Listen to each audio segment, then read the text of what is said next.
Welcome to Yard Eaters. My name's Matt, and today we're going to talk about when to pick your tomatoes, because a lot of us are picking them way too late and we're losing our harvest because of it.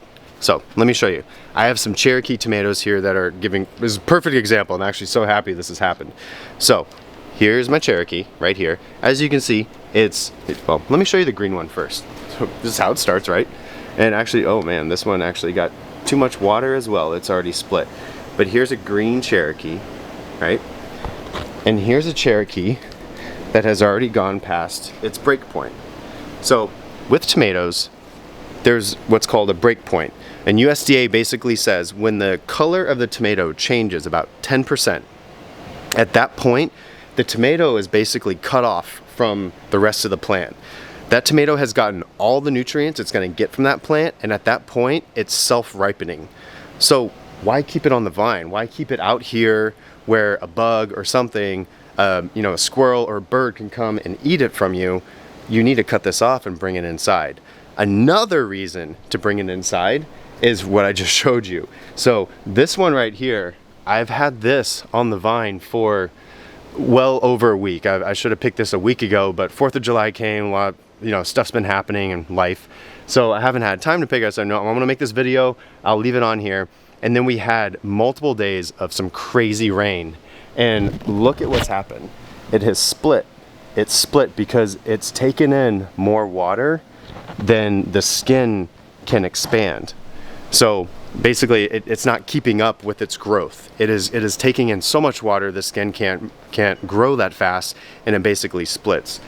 I mean, so it's not beautiful to look at. You can obviously still eat it and everything, but you have a damaged tomato now, and now any bugs, any fungus, any type of disease can far more easily get into this. So this one should have been picked a week ago.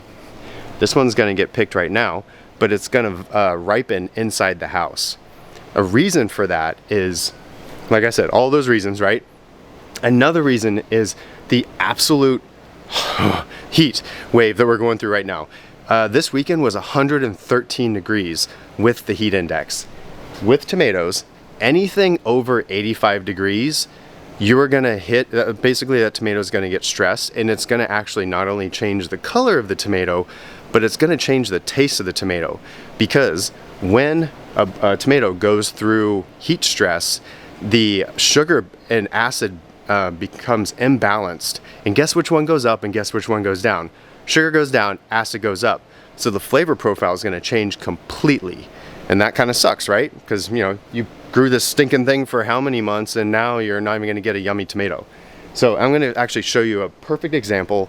I'm going to go inside and grab it. I'll be right back. Okay, check these out.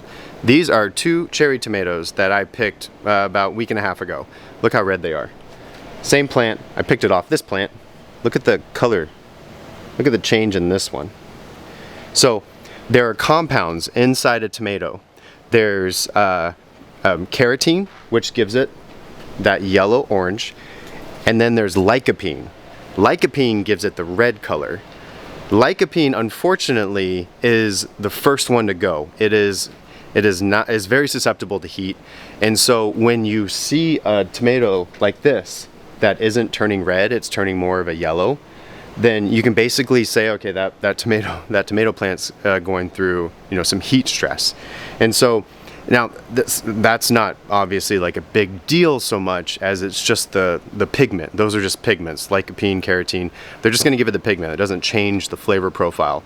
But the fact that this tomato plant just went through a lot of heat stress says that the sugars are going to go down and the acids are going to go up.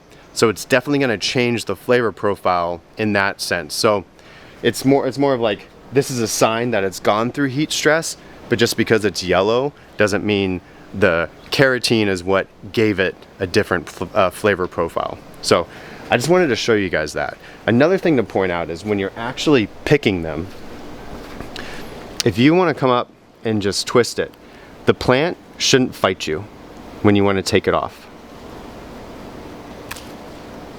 Fought me a little bit, but I'm going to take this one off because it's already splitting as well, and we're at 10%.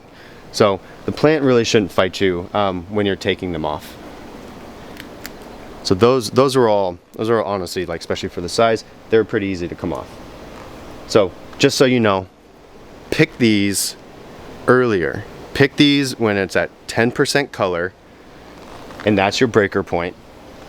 And you won't have to deal with, oh, I left it there and 4th of July came along and a bunch of rain came and now it just split them all open. That sucks, because this is my low light garden and I don't get a lot of tomatoes back here.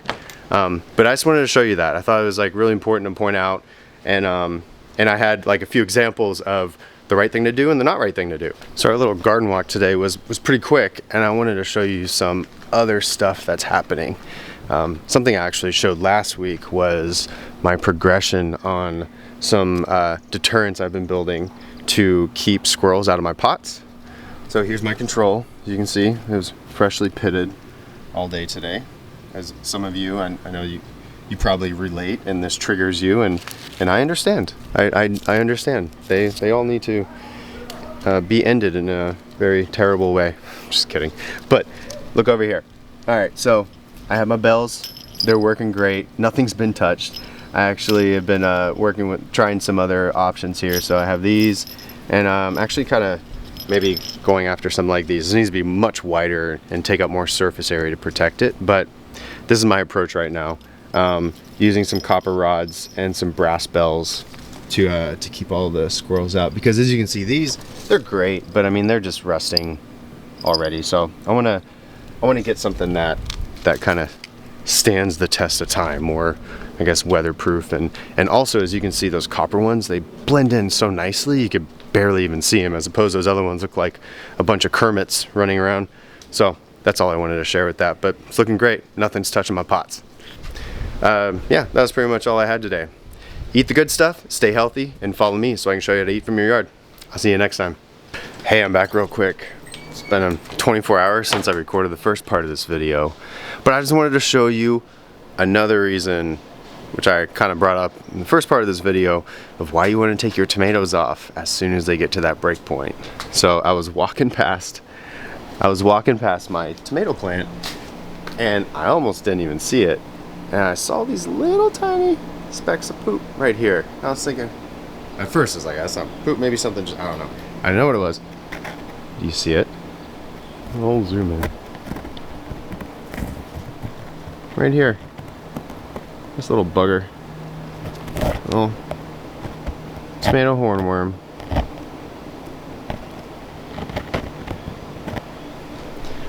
So, take your tomatoes off your plant as soon as they break. That dude, he probably smelled it. I took this tomato off yesterday right here. Look how close. That was close. That was close. So, take your tomatoes off. I'm gonna take him and relocate him. Oh, by the way, look, he's already pooping. He's pooping again. Pooping again. And he's a sticky little guy. Here, I'm just gonna take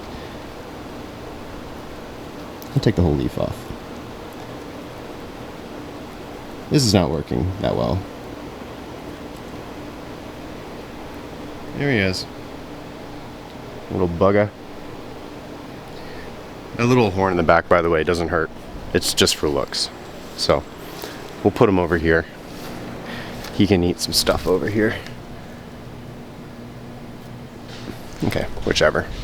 Just saying, harvest them sooner than later. I'll see ya.